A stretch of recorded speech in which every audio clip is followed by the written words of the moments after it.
Hola, bienvenidos, bienvenidas. En la entrevista de hoy nos encontramos con el asesor urbano de la Municipalidad de Independencia, don Sergio Castillo. Sergio, muchas gracias por estar acá con nosotros. Muchas gracias a ti por la invitación. ¿Cómo está ahí? Bien, súper. Qué bueno. Oye, estamos haciendo estas entrevistas porque queremos conocer más a fondo el perfil de las personas que trabajan en la Municipalidad de Independencia y sobre todo en un área tan importante como es el urbanismo y la planificación urbana. Entonces, tú como asesor urbano te vamos a hacer las preguntas relativas al tema y la primera, la más simple, la más directa. ¿Para qué sirve un asesor urbano en una municipalidad? Ya, es una incógnita. Mira, en realidad hay una definición legal respecto al asesor urbano. Todas las comunas que tienen más de 50.000 habitantes deben tener, por ley, un asesor urbano.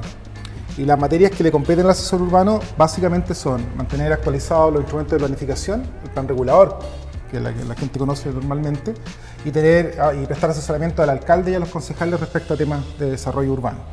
Eso es como estar vinculado al Ministerio de Vivienda, al Serviu y a otros organismos de los cuales depende la ciudad, ¿no es cierto? o la coordinación de la ciudad. Eso es lo que dice por ley.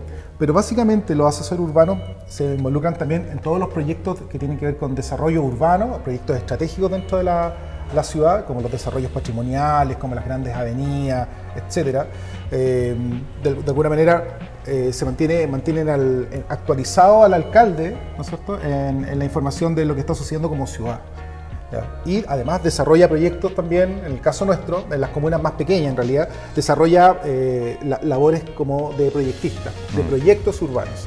Eso es lo que hace al asesor urbano y su equipo, que es asesoría urbana. Tú eres de formación arquitecto. Yo soy de formación arquitecto. Y hay una relación intrínseca entre la planificación urbana y la arquitectura. ¿Es obligatorio? ¿Los asesores urbanos deben ser arquitectos? Sí, los asesores urbanos deben ser arquitectos. Está mencionado de esa manera.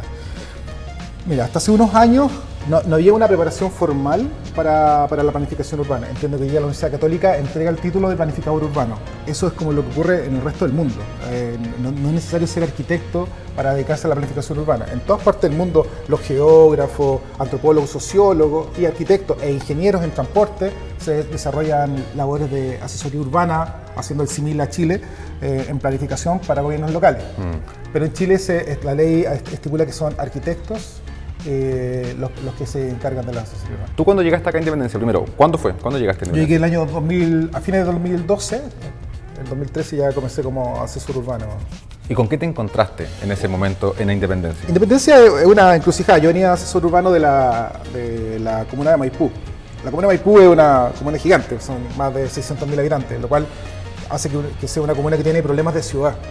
¿No es cierto? Entonces, toda la problemática está vinculada a un super territorio que además tiene la mitad de su territorio es rural. Entonces ahí hay un trabajo distinto. Y al llegar a Independencia, una comuna súper acotada en el centro de Santiago, uno pensaría que había muchas más cosas solucionadas. Pero la verdad es que no contaba con asesoría urbana y no había un equipo desarrollando planificación urbana para Independencia. O sea, antes de ti no había asesor urbano en Independencia. Asesor urbano.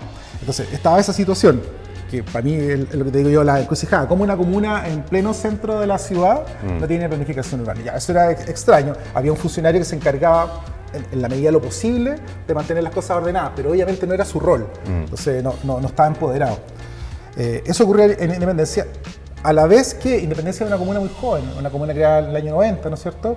Y que recibe toda su planificación urbana de lo que quedó de otras comunas, o sea, de parte de Santiago, Conchalí y Renca, que esos planes reguladores que afectaban, o esa planificación que afectaba ese territorio, era la comuna de Independencia. Entonces era una especie de puzzle entre distintas normativas y distintas visiones. Qué complejo, porque una comuna que tú dices, una comuna nueva como comuna, pero una comuna cuyas edificaciones y trama urbana es muy antigua. Claro, en fondo un territorio muy antiguo, una comuna muy nueva, administrativamente muy nueva, pero con mucha historia, con mucha identidad de la época de la fundación de Santiago.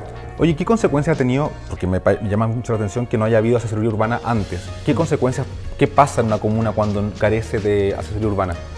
Bueno, las consecuencias, las más fáciles de entender o las más visibles, tienen que ver con la edificación en altura. O sea, comunas como esta, que tienen un grado de interés para las inmobiliarias, terminan siendo una suerte de campo libre, ¿cierto?, para la especulación inmobiliaria. Eso es muy fuerte, pero además para la construcción desmedida. la construcción de medida. No pongo tela de juicio si acaso la edificación de altura es buena o mala. Me parece que la densificación es correcta. Pero acá todos los parámetros eran libres. La altura libre, la densidad libre, la constructibilidad libre. Entonces, cualquier aberración podía construirse porque la normativa lo permitía. O sea, eso era lo primero. Y da paso a lo que hemos conversado en otra oportunidad, al famoso extractivismo, ¿no es cierto? O sea, una superproducción de edificación en altura o de vivienda que no va acorde ni a los barrios, ni a las situaciones reales de una comuna como esta, con tanto patrimonio vivo, digamos. En ese sentido, ¿han habido consecuencias de eso? Porque son más o menos que ya ocurrieron y que son un poco inevitables porque alcanzaron a aprovecharse de esa ausencia normativa. Exactamente.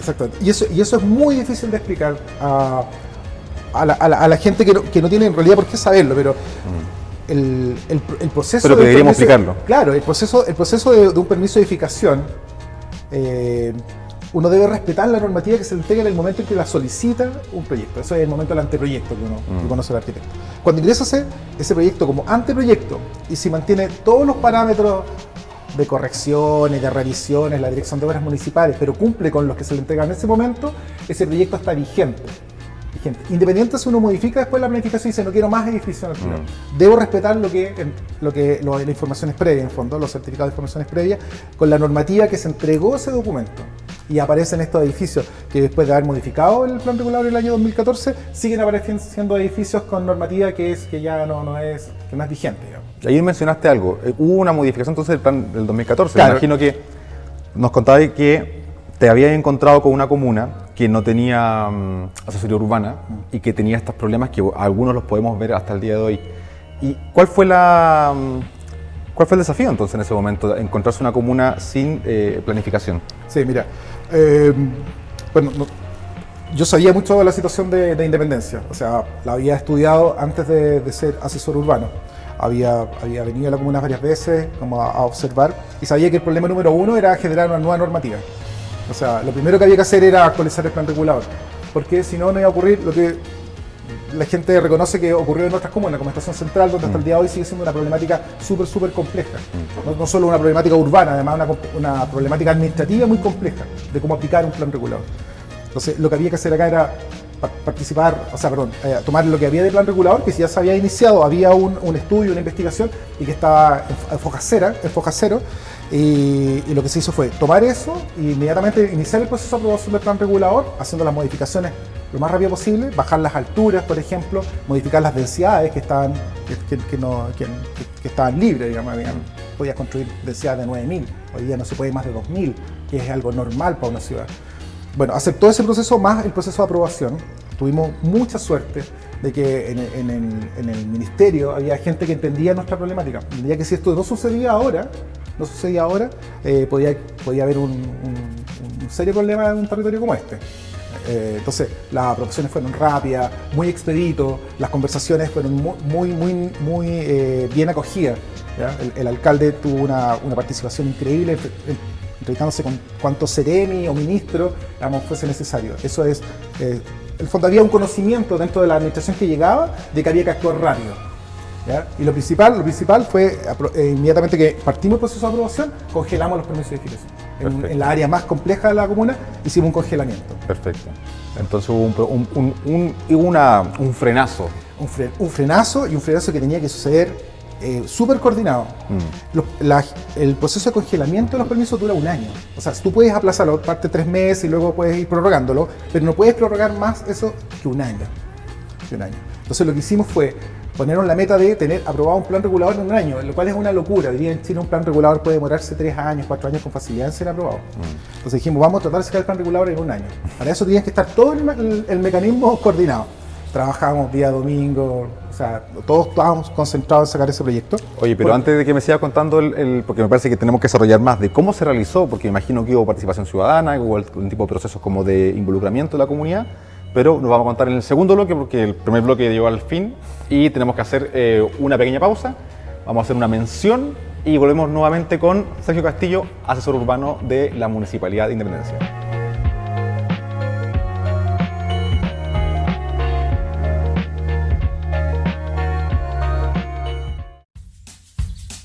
¿Te has preguntado alguna vez cuántas veces ocupas la energía eléctrica en el día? ¿Cómo llega la electricidad hasta tu casa? ¿O cómo puedo utilizarla de mejor manera? Para dar respuesta a estas y otras preguntas, te invitamos a poner atención. Aquí te explicamos cómo es el sistema eléctrico que permite que la energía llegue hasta tu hogar. La electricidad llega a las ciudades, hospitales, escuelas, industrias y hogares en un proceso que tiene 3 partes. Estas son generación, transmisión y distribución. La energía eléctrica es producida en centrales de generación y se puede obtener a través de distintas fuentes como viento, agua, sol, el calor de la tierra, combustibles fósiles, entre otras. Las centrales están ubicadas en distintos puntos de nuestro país, ya que los recursos energéticos están distribuidos de acuerdo a la geografía de cada lugar. Luego viene el proceso de transporte de la energía, el cual se realiza a través de torres de alta tensión instaladas a lo largo del país. Este proceso permite llevar la electricidad producida a los usuarios. La energía llega a las subestaciones de distribución en las ciudades. Finalmente, para que la energía sea utilizada por los clientes, las empresas distribuidoras abastecen de electricidad nuestras casas, hospitales, escuelas y calles.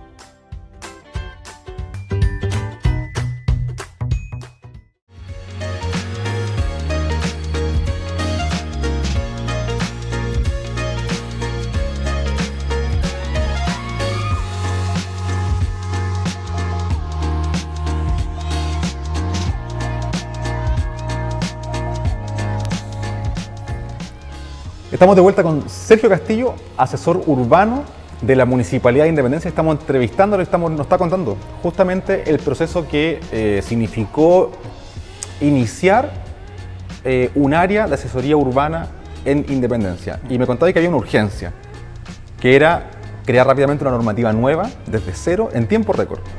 ¿Cómo fue esa maratón? Eso fue una locura. Esa maratón significó tener,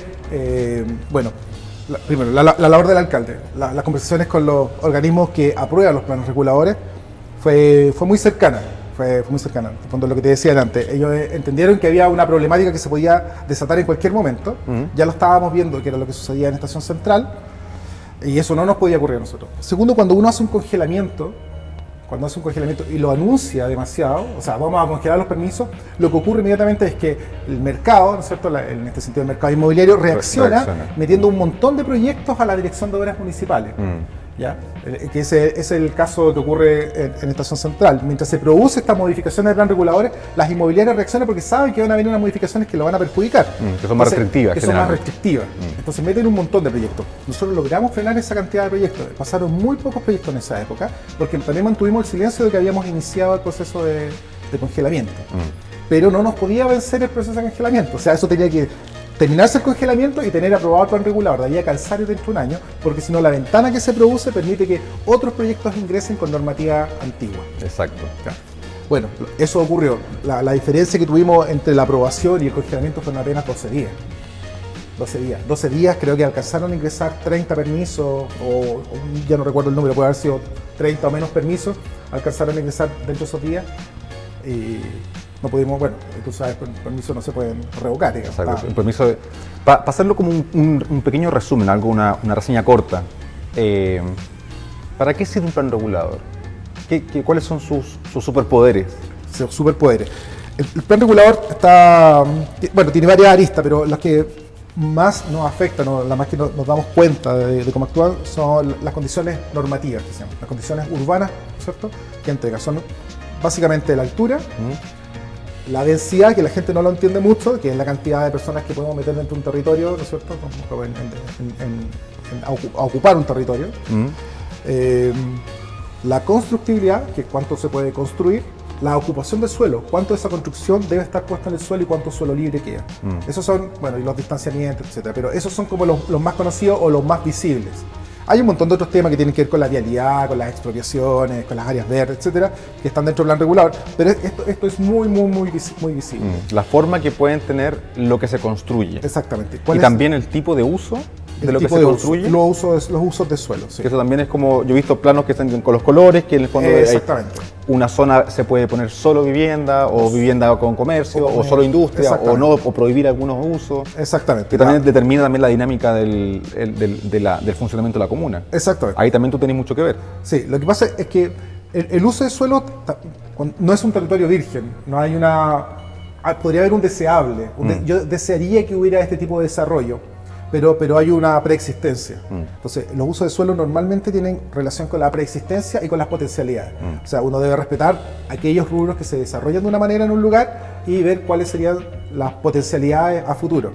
Por eso es un poco más fino y a la gente le cuesta entender, ¿no es cierto?, cuáles son los usos permitidos. En comunas como esta, donde son bastante claros los lugares donde hay usos distintos, por ejemplo, la zona industrial que está más hacia Eduardo Frei Montalva, ¿no es cierto?, hacia la caletera Eduardo Frei Montalva, o el sector más comercial, que es el sector de las telas, uno logra entenderlo. Y entre medio ocurre mucho que hay un mix, y ese mix se respeta, ese mix se trata de respetar.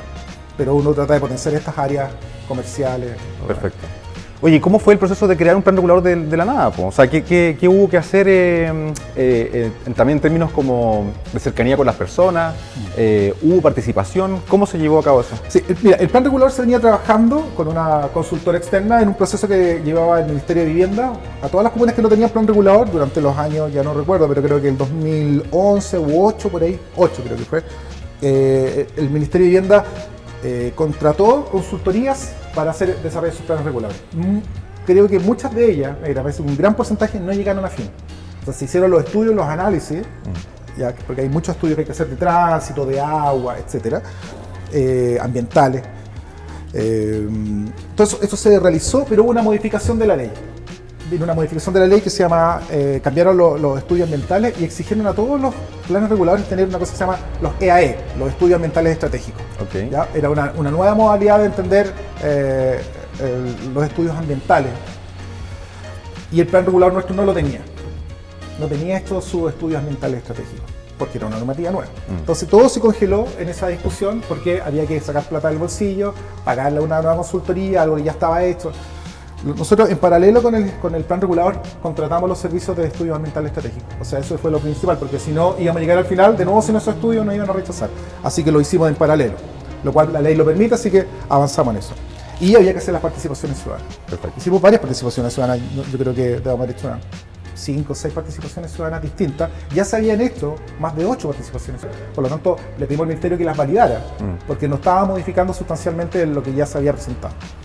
Ese proceso fue bastante bueno. Llegaron 300 observaciones aproximadamente, vía carta. Muchas de ellas no se pueden solucionar con plan regulador. Gente que pedía plantar más árboles, por ejemplo, que eso no hay ninguna manera de colocarlo en otro plan regulador. Pero había cosas bien interesantes. Gente que quería que sus barrios no tuvieran tanta constructibilidad o tanta altura. Gente que decía que alguna calle que estaba considerada una superavenida en realidad era una calle bastante menor, que había que cambiarle su categoría. Instituciones como Carabineros, que pedían que a lo mejor incluyéramos dentro del programa seguridad como un uso para poder tener sus dependencias, etc. En el fondo, mucha gente se movilizó en torno. Algunas fueron acogidas porque tenían algún grado de certeza que se podía, otras fueron rechazadas y otras todavía están en estudio, otras todavía están analizándose. Sí, porque, o sea, me acabas de decir que hay personas que podrían decir, quiero que el plan regulador decrete más árboles en una zona, pero claro, como el plan regulador, si fuese un superhéroe, tendría algunos superpoderes y otros no los tendría. Exacto. Como, no sé, Flash corre rápido, pero nos hace invisible. Entonces, uno no le puede pedir al plan regulador cosas que no puede hacer. Tiene sus límites y eso también es medio frustrante a veces para las personas. Por varias cosas, pero incluso el plan regulador no es retroactivo. Yo, como lo hablamos en el bloque anterior, si tú ya pediste el permiso para construir con una normativa muy permisiva, el plan regulador nuevo ya no lo puede volver atrás, sí, a menos que sea un permiso ilegal. Claro. Si es algo ilegal, puedes echarla atrás. Que lo hicimos en un par de oportunidades, edificios que no cumplían la norma y que ya estaban con permiso otorgado y tuvimos que rechazar esos permisos. Y todavía estamos en... Oye, pero ya, bueno, ese fue el principal para ti, como asesor urbano, el principal desafío, hacer en tiempo récord esto. ¿Esto cuándo se aprobó finalmente? 2014, marzo del 2014. ¿Ya? En marzo del 2014, partimos en 2013, marzo, y terminamos en 2014, marzo. Y me imagino que, bueno, todo un éxito hacer un plan regulador tan rápido y que haya puesto nuevas reglas del juego, sobre todo en algo tan importante, porque dijimos que el principal desafío de Independencia era protegerlo de el extractivismo inmobiliario, que en el fondo es sacarle el máximo partido comercial a un trozo de terreno que puede generar mucho daño. Entonces, pero me imagino que una vez logrado eso, hubo también reacción del mercado, hubo no sé, hay expertos que dicen que si uno se pone muy restrictivo, bueno, entonces el mercado inmobiliario no te va a construir nada y va a hacer que el territorio se transforme en una especie como de museo que envejece y que se deteriora con el tiempo. ¿Es así? ¿Cuál es tu visión como asesor urbano de eso? Sí, mira, hay hartas teorías al respecto. Pero sí hay una consecuencia del extractivismo. Cualquier actividad que sea extractivista, en el fondo, ¿no es cierto? Como la pesca, etcétera, termina degradando los territorios. Esto ocurre también en los sectores donde hay mayores constructibilidad, densidad. O sea, el descontrol normativo para el caso inmobiliario sí termina degradando los barrios. Esa es una lógica que es cierta, digamos. Entonces tiene que haber un cierto control, un cierto equilibrio, que eso es lo que mide un plan regulador. Porque uno entiende que uno no podría vivir en una ciudad que no tuviera edificación de altura. No, porque además hay gente que quiere vivir en un sector y hay que de alguna forma darle la oportunidad de que lo pueda hacer. Y de mantenerse en la comuna, las comunas crecen, los hijos, los nietos, etcétera, aspiran. Y no irse tan a la periferia obligatoriamente. Exactamente. Entonces, obviamente tiene que haber una modificación. Las ciudades van creciendo y lo que hay que poner el ojo, la visión de la planificación es cómo no ir contra los atributos propios de la comuna, ¿no es cierto? Los temas patrimoniales, identitarios, qué sé yo. Pero pudiendo permitir que nueva gente llegue a estos barrios. Eso es una discusión eterna en la planificación y se ha hablado de la ciudad compacta, la ciudad más extensa, etc. Pero en el caso de Independencia teníamos una realidad, que era esta de la superdensidad y la superconstrucción que estaban teniendo las inmobiliarias. Y el plan regulador tenía que poner algún tipo de cota, ¿no es cierto? Cota de término para que esto no sucediera de nuevo, sabiendo que eso iba a alejar a la industria inmobiliaria que, por una parte, afecta directamente a las finanzas de un municipio. O sea, mucha de la plata que se utiliza para regar árboles está extraída de los permisos de construcción que entrega la inmobiliaria. Entonces, es un círculo. Sí, cierra la puerta de la inmobiliaria, no hay más ingresos en los municipios y esto genera una degradación urbana que era tanto o peor como la edificación de altura. O sea, este es un círculo que puede ser... Y que es un incentivo perverso, porque eso podría hacer que uno se pusiera muy permisivo como normativamente con tal de tener ingresos. Recordemos que los municipios se autosustentan, es decir, obtienen sus recursos de lo que pueden gestionar. Claro. Básicamente, igual hay alguna repartición, pero es menor. Claro. El grueso está como en la capacidad de generar recursos propios. Claro, y si uno dejara fuera el tema de los recursos, decir, mira, en realidad ya obviemos el tema de los recursos, uno esperaría también que una comuna se mantuviera joven, con su población joven, ¿no es cierto?, activa. Entonces uno le interesaría que ofreciera una mejor calidad de vida, una construcción nueva, etcétera. O sea, uno también podría decir que una manera de que la ciudad se mantenga activa, ¿no es cierto?, y por siempre modernizándose, es meter población nueva a sus territorios. En el caso de Independencia teníamos que lograr ese equilibrio. Y ese equilibrio tiene una cosa que es bastante como misteriosa. Es que, tal como dices tú, una vez iniciada la norma, las inmobiliarias reaccionan y se van a la vereda al frente donde se dan cuenta que pueden extraer mejores recursos o desarrollar sus proyectos sin tanta complejidad. Sí. Es lo que pasa en los países que se ponen con reglas laborales más restrictivas y se van a países donde son más laxos y pueden explotar. Si en el fondo la extractividad también funciona con las personas, sí, en ese sentido. Exactamente, el mismo fenómeno. ¿Y acá en Independencia qué pasó? Nosotros dijimos, vamos a colocar esta nueva normativa, la cual es bastante restrictiva, pero hecho los modelos, hecho el análisis, no impedía que una inmobiliaria desarrollara proyectos acá. O sea, podían hacer proyectos de 8 pisos, 9 pisos, qué sé yo, y a lo mejor el mercado iba a tener que reaccionar de alguna manera, porque los departamentos iban a ser un poco más caros, iban a mejorar los metros cuadrados.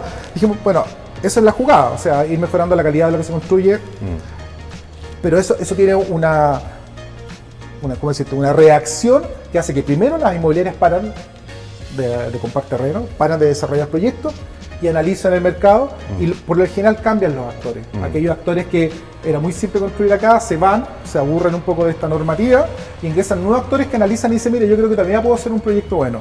Ese proceso dura aproximadamente 3 años. Y en Independencia es un ejemplo pero calcado de la teoría, porque en el fondo ha realizado el proyecto, se terminan los permisos y a fines del segundo año recién empiezan a ingresar los nuevos permisos y ya se activó, y a la altura ya ingresan permisos de edificación bastante menos que antes, pero proyectos ya de edificios de 8 a 10 pisos como máximo, lo que es súper prudente a una ciudad. Esa es la normativa que está quedando vigente actualmente en Independencia. Máximo. Son 30 metros. 30 metros pueden ser 12 pisos, 10 pisos como máximo, me da la impresión. Entre 10 y 12 pisos aproximadamente. ¿Y eso en toda la comuna o hay zonas especiales donde eso ocurre? No, eso es lo otro, uno debería partir por ahí. La normativa que permitía construir cualquier cosa era en cualquier lado de la comuna. O sea, toda la comuna antes tenía la posibilidad de construir edificios de altura libre y densidad libre. O sea, toda la comuna está en situación. Hoy día solo un tercio de la comuna permite construcción de altura hasta los 30 metros, que son los 12 pisos, 10 pisos aproximadamente, ¿cierto? Y ese es un tercio de la comuna. O sea, la situación es bastante mejor que la que había hace un momento. Y yo entiendo que hay vecinos que dicen, me están construyendo un edificio al lado y todo esto, un poco por la paranoia de algunos urbanistas, de mal llamar guetos urbanos, a las torres, etcétera. Con eso... estigmatizan y distorsionan la realidad. Y distorsionan también el debate y el entendimiento de cómo funciona. Exactamente. Toda esa terminología finalmente empieza a crear una realidad en la gente que no quiere tener un edificio al lado. ¿Ya? Pero no analizan si son buenos vecinos, si aporta algo al edificio, ¿no? Entonces esa discusión es muy sensible para las comunidades, yo la entiendo. Pero hay que entender que, claro, toda esta comuna está destinada a ser super edificio. Sí, o sea, si no hubiese llegado esta normativa nueva o esta gestión que impulsó esta normativa nueva, todavía sería terreno libre para en todas partes de la comuna construir hasta donde quieras. ¿Cuál era el promedio de antes? 24, disculpa. 24 pisos. 24 pisos. ¿En metros? En metros son 60. Entonces bajamos la mitad. En su máximo potencial es la mitad de lo que había antes. O sea, es bastante relevante. Sí. Sergio, para terminar, ¿cuáles son los desafíos que ves de aquí al futuro en la Comuna de Independencia, en esta nueva realidad? Porque ya obviamente la gestión actual ha modificado las condiciones, se han ido como las inmobiliarias como extractivistas, han llegado empresas que quieren hacer otro tipo y también se ha hecho mucha infraestructura nueva, se ha hecho el Parque Mirador Viejo, se ha hecho los polideportivos, se han mejorado avenidas, ciclovía. ¿Cuáles son los desafíos entonces para esta Independencia como del futuro? Podría decir. Mira, yo creo que Independencia va a dar un salto en 8 años que yo creo que nadie se imaginaba. ¿Ya? De hecho, hay escasos estudios y de investigación de muchas universidades y de agrupaciones urbanas, precisamente lo que está ocurriendo en Independencia. Para los que viven acá, a lo mejor es mucho más notorio. No por eso más conforme o menos conforme de lo que se haga, pero la inversión en Independencia ha sido brutal. O sea, lo que se ha hecho en Independencia en el cambio de plan regulador, que es solamente uno de los temas, pero la inversión pública es muy grande.